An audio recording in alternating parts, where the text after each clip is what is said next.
বউয়ের কথা মতো মা বাবাকে বছরের পর বছর দূরে রেখে আড়াল হয়ে আছে, কারণ ও হয়েছে বউ পাগলা দেওরা। ও চিন্তা করে যে এরকম বউ চলে গেলে আর আমার কপালে হয়তো বউ আসবে না। যে বউ মা বাবার খেদমত করতে দেয় না, মা বাবার পেছনে টাকা পয়সা ব্যয় করতে দেয় না, এ কি বউ না ডাহিনী? এরকম বউ কার আছে? হাত তোলেন।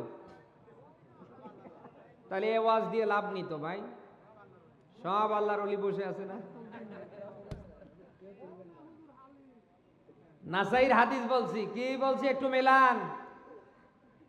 নবীজি বলেন, তোমরা যদি কেউ সম্পদ বাড়াতে চাও, তোমরা যদি কেউ নিজের সম্মান মর্যাদা, তোমরা যদি কেউ নিজে সম্মানী হতে চাও, তাহলে তোমাদের কাজ হবে আত্মীয়তার সম্পর্ক অটুট রাখা। আপনি কথা শুনতেছেন?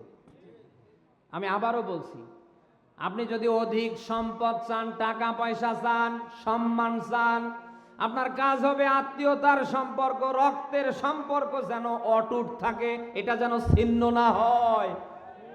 এ কথা আমার না রাসূলের? যে স্ত্রী মা বাবার পেছনে